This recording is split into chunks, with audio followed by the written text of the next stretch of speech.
संतापाची लाट उसळली होती आणि त्यानंतर भारत सरकारने ऑपरेशन सिंदूर राबवून या हल्ल्याचं जशास तसं उत्तर पाकिस्तानला दिलेलं होतं। याच कारवाईची माहिती सध्या संसदेमध्ये दिली जाते आहे। हे ऑपरेशन कसं करण्यात आलं, त्यामध्ये नेमकी काय भूमिका आपण घेतली आणि जगभरात त्याचे काय पडसाद उमटले, या ऑपरेशनचं नेमकं यश आपल्याला काय मिळालं, या सगळ्याची इत्थंभूत माहिती संसदेला आणि त्या निमित्ताने देशाला देण्याचं काम सध्या सुरू असतानाच ही मोठी बातमी येते आहे। ढगे सर सध्या आपल्यासोबत पुन्हा एकदा जॉईन झालेले आहेत।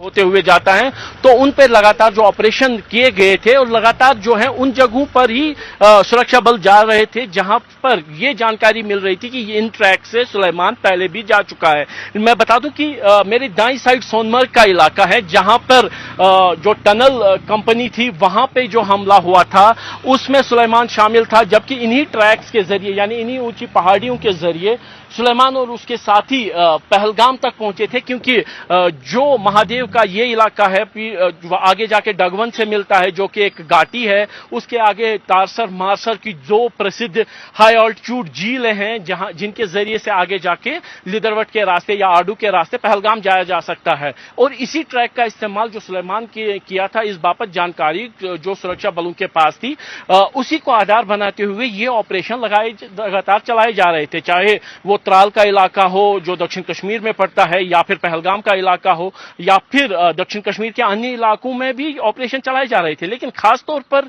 इन पहाड़ियों में पिछले 15 दिनों से जो ऑपरेशन जारी था उसका नतीजा ये आज की ये मुठभेड़ है जिसमें सुलेमान यासिर और अबू हमजा को मार गिराने में सुरक्षा बल कामयाब हो गए हैं। और कहीं ना कहीं श्रीनगर में जो 18 मिलिटेंटों की सूची जारी की गई थी, जो एक्टिव मिलिटेंट्स थे, जो 18 के 18 विदेशी मिलिटेंट हैं, उनमें से 3 को तो सुरक्षा बल मार गिराने में कामयाब हुए हैं, जबकि हमजा के बारे में यह बताया जा रहा है जिसका नाम पहले भी आया, मूसा का नाम माफ कीजिए, जो सामने आ रहा था पहलगाम हमले के दौरान, वो इस इलाके से निकल गया है। जबकि अन्य मिलिटेंट्स के खिलाफ भी अब ऑपरेशन जो है वो और ज्यादा तेज कर दिए गए हैं। लेकिन जो सुरक्षा बलों का कॉन्सेंट्रेशन था पहलगाम हमले में शामिल मिलिटेंट्स को मार गिराने का, इसीलिए सारे ऑपरेशन जो थे सुलेमान को ट्रैक करने के लिए ही चलाए जा रहे थे, जिसका कल्मिनेशन आज का ये मुठभेड़ है जिसमें सुलेमान यासिर और अबू हमजा को मार गिराने में सुरक्षा बलों को कामयाबी मिली है। अवधेश।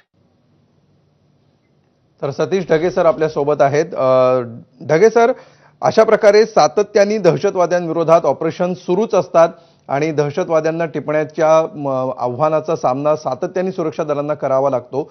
मात्र हे जे ऑपरेशन महादेव आहे याच्यामध्ये असे काही स्पेसिफिक इंटेलिजन्स असू शकतो की ज्याच्यासाठी त्या इंटेलिजन्सच्या आधारावर ही कारवाई केलेली असू शकते, की हे रेग्युलर कॉम्बिंग ऑपरेशन आहे ज्याच्यामध्ये अचानकपणे हे दहशतवादी समोर आले आणि ते मारले गेलेले असू शकतात?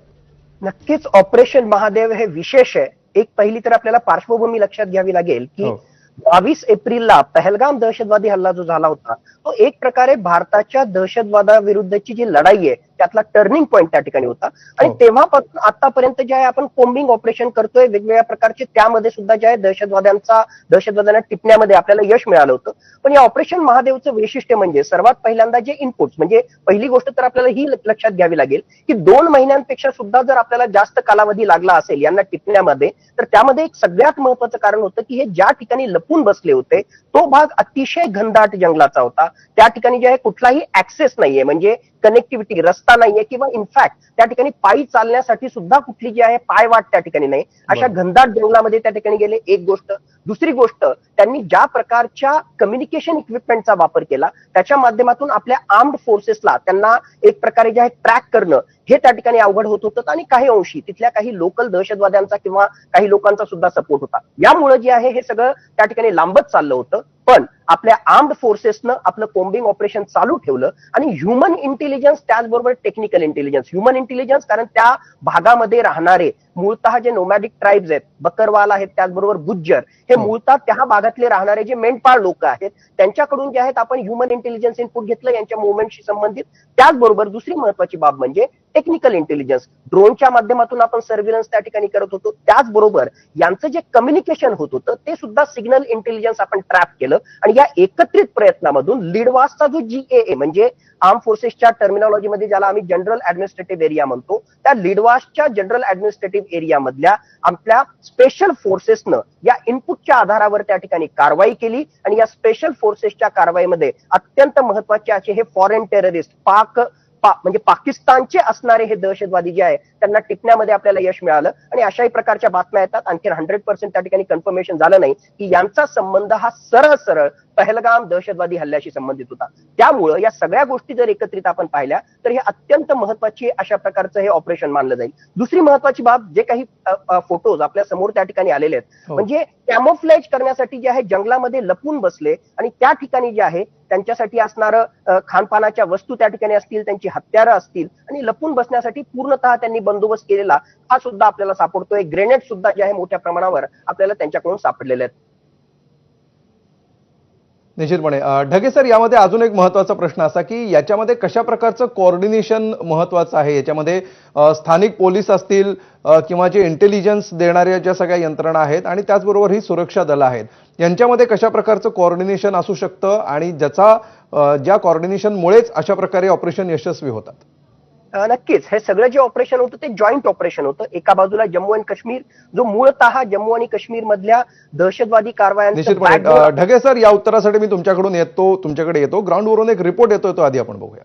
श्रीनगर के इस इलाके में आकर बस गया था और यहीं से अपने ऑपरेशन चला रहा था। सुलेमान के साथ जो अन्य साथी उसके मिले हुए थे, जिनमें चाहे यासिर हो या फिर अभी अबू हमजा हो या अली हो या फिर मूसा जिसकी बात आ रही है, वो भी इन इलाके में सक्रिय था। और जो खुफिया एजेंसियों की तरफ से एक लिस्ट जारी की गई थी जिसमें यह कहा गया था कि श्रीनगर शहर यानी श्रीनगर शहर और श्रीनगर शहर के आसपास के इन इलाकों में तकरीबन 18 विदेशी मिलिटेंट हैं जो सक्रिय हैं और खासतौर पर 10 के बारे में यह बताया गया था कि वो इन्हीं पहाड़ियों में सक्रिय हैं और सुलेमान उनका लीडर था।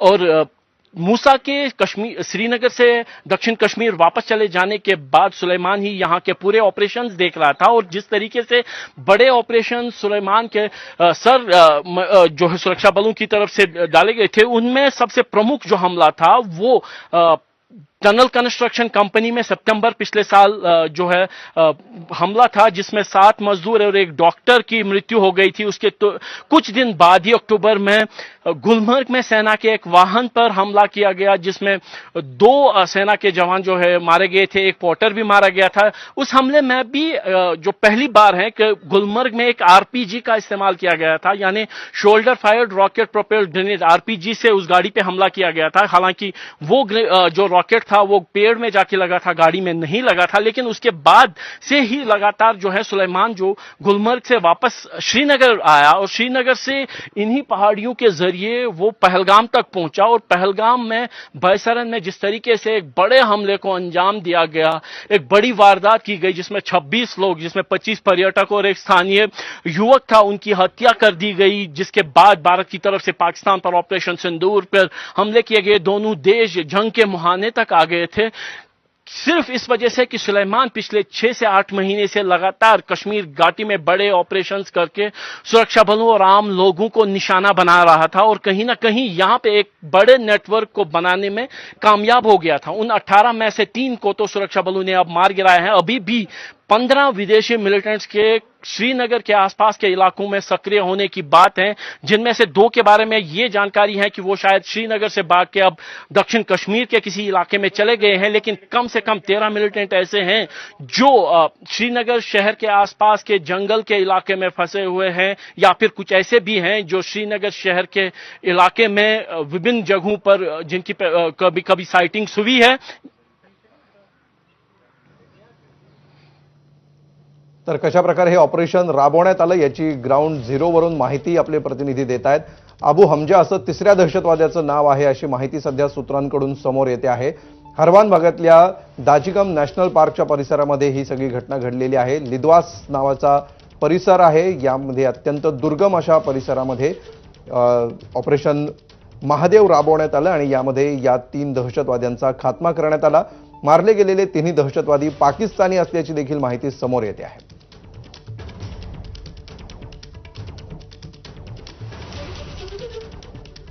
तर ढगे सर, पाकिस्तानचे हे 3ही दहशतवादी पाकिस्तानी आहेत. ही गोष्ट इथून पुढच्या काळामध्ये आता इतर मोठं यश सुरक्षा दलांना मिळालेलंच आहे, मात्र आता इथून पुढची प्रक्रिया काय असू शकते? पाकिस्तानवर दबाव आणण्यासाठी भारत कशा प्रकारे आता या सगळ्याची पुढची पावलं सरकारकडून उचलली जाऊ शकतात? 22 एप्रिल पासून हा हल्ला झाल्यानंतर पाकिस्तान अशा प्रकारची भूमिका घेत होता की पहिली गोष्ट भारताजवळ जे आहे कुठलं प्रूफच नाही किंवा भारतामध्ये जो आहे हा हल्ला जो झालेला आहे तो भारतामध्ये असणाऱ्याच होम ग्रोन टेररिस्टने केलेला आहे, आमचा त्याच्याशी काहीही संबंध नाही, अशा प्रकारचा जो आहे स्टान्स पाकिस्ताननं त्या ठिकाणी घेतला होता.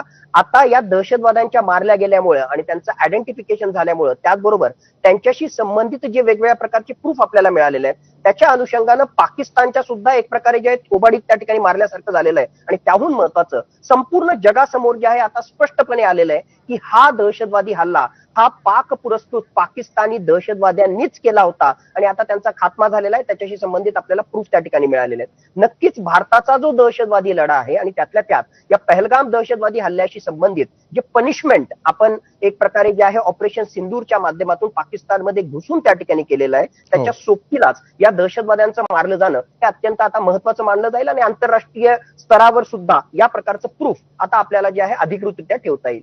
निश्चितपणे. ढगे सर, आणखी एक गोष्ट म्हणजे हे तिन्ही दहशतवादी पाकिस्तानी आहेत हे तर समोर आलेलं आहे, मात्र एवढे दिवस हे दहशतवादी भारतातच होते आणि याच परिसरामध्ये लपले होते, हे सुद्धा यातनं समोर येत आहे की याच्यापेक्षा काही वेगळी घटना सुद्धा घडलेली असू शकते, ते जाऊन आलेले असू शकतात किंवा इतर काही घडलेलं असू शकतं? माझ्या मते ते भारतातच असावेत आणि आपण थोडेसे जरा जॉग्राफिकल कॉर्डिनेट लक्षात घेतले हो. तर पहलगाम आणि पहलगाम पासून ज्या ठिकाणी हे ऑपरेशन झालं आणि त्याच्यामुळेच याला नाव आपण त्या महादेव पीकच्या अनुषंगाने या ऑपरेशनला आपण नाव दिलेलं आहे ऑपरेशन महादेव.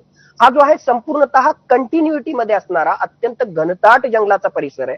म्हणून ज्या प्रकारे म्हणजे हे दहशतवादी पहलगाम दहशतवादी हल्ला करून त्या ठिकाणी दहशतवादी हे निसटले, त्यांनी या घनदाट जंगलाचा फायदा घेतला. नंबर एक, आपले जे घरभेदी आहेत म्हणजे थोडक्यात या जम्मू काश्मीरमध्ये असणारेच आणि यांना सपोर्ट करणारे, या पाकिस्तानी दहशतवाद्यांना सपोर्ट करणारे जे लोक आहेत त्यांच्या अनुषंगाने त्यांना मदत मिळालेली असणार, त्या ठिकाणी लपण्यासाठी, त्याचबरोबर खाण्यापिण्यासाठी आणि बाकीचं जे लॉजिस्टिक अरेंजमेंट आहे त्या अनुषंगानं. तिसरी गोष्ट, पहलगाम दहशतवादी हल्ला झाल्यानंतर आणि तसंही उन्हाळ्यामध्ये जे आहे या प्रदेशाच्या उत्तरेला जे एक प्रकारे जे आहे आपल्या आर्म्ड फोर्सेसचं रिइन्फोर्समेंट हे मोठ्या प्रमाणामध्ये वाढल्यामुळे त्यांना जे आहे काश्मीर व्हॅलीमध्ये उत्तरेकडे त्या ठिकाणी जाता आलं नाही आणि एक प्रकारे जे आहे त्यांच्यासाठी मागच्या काही आठवड्यांमध्ये वाचण्यासाठी सेफ झोन हा महादेव पीकच्या आसपासचाच झोन त्या ठिकाणी होता. दाचीगामचं नॅशनल फॉरेस्ट रिझर्व्ह जे आहे तोच त्या ठिकाणी होता. म्हणून वरकरणी तरी असं दिसतंय की मागच्या काही आठवड्यांमध्ये याच जंगलांमध्ये वेगवेगळ्या ठिकाणी जे आहेत ते दबा धरून बसलेले असणार आणि स्वतःला जे आहे सस्टेन करण्याचा त्यांनी प्रयत्न केला असणार. ढगे सर, याच्यातून अजून काय काय फायदे आपल्याला होऊ शकतात, ज्याप्रमाणे या सगळ्या दहशतवाद्यांना मिळणारी रसद कुठून मिळत होती, त्यांचे स्लीपर सेल कुठे होते, कशा प्रकारे ते ऑपरेट करत होते, या सगळ्या त्यांच्या नाड्या शोधणं आणि त्या कापणं याच्यासाठी सुद्धा अशा प्रकारच्या ऑपरेशन्सचा किती मदत होत असते? नक्कीच खूप महत्वाचं आहे. आणि मुळात तुम्ही जर लक्षात घेतलं असेल तर काही दिवसांच्या अगोदरच दोन महत्वाच्या जे आहेत लोकल जे जम्मू काश्मीरचे नागरिक आहेत त्यांना पकडण्यात आलं होतं आणि तेच दोन व्यक्ती होते ज्यांनी या 3 दहशतवाद्यांना जे आहे या दहशतवादी हल्ल्याच्या अगोदर पाहिलं होतं. फक्त पाहिलंच नाही तर त्यांना एक प्रकारे त्यांना एक प्रकारे आसरा दिला होता, त्यांना खाऊ पिऊ घातलं होतं आणि लॉजिस्टिक अरेंजमेंट केली होती. मग ज्यावेळेस या 2 लोकांना पकडण्यात आलं आणि त्यांच्याकडून ज्यावेळेस त्यांची जबानी किंवा त्यांच्याकडून जे इनपुट्स मिळाले त्या इनपुट्सच्या आधारावरच हे सगळं ऑपरेशन त्या ठिकाणी करण्यात आलं.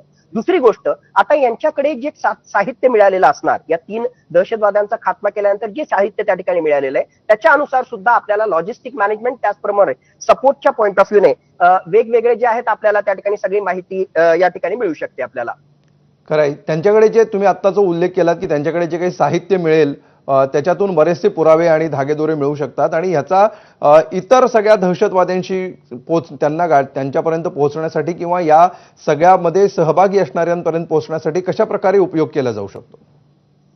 त्यांच्याकडे असणारे आता कम्युनिकेशन इक्विपमेंट त्याच्याशी संबंधित काही धागेदोरे आपल्याला मिळतात का? हो. त्यांच्याकडे असणारी हत्यारं त्या अनुषंगानं कशा प्रकारची जी आहेत लीड आपल्याला त्या ठिकाणी मिळतात आणि त्याचबरोबर जे हे 2 लोक पकडले गेले होते त्यांचे सुद्धा आणखीन साथीदार असणार आहेत ज्यांनी आतापर्यंत सपोर्ट केलेला आहे. आणि तुमच्या रिपोर्ट मधून सुद्धा आणि इंटेलिजन्सच्या इनपुटनुसार सुद्धा अजूनही जे आहे कमीत कमी 13 ते 15 दहशतवादी, पाकिस्तानी दहशतवादी हे त्याच एरियामध्ये असण्याची शक्यता आहे. या सगळ्या गोष्टींची जर एकत्रित गोळाबेरीज आपण त्या ठिकाणी पाहिली आणि हे सगळे डॉट्स जर आपण जोडले तर नक्कीच त्याचा फायदा हा आपल्याला आणखीन अतिरेक्यांपर्यंत पोहोचण्यासाठी आणि त्यांचा खात्मा करण्यासाठी किंवा त्यांना पकडण्यासाठी होऊ शकतो.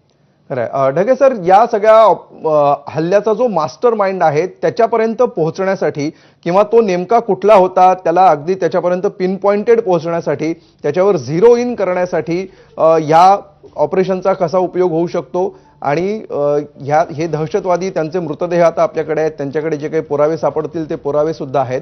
त्यामुळे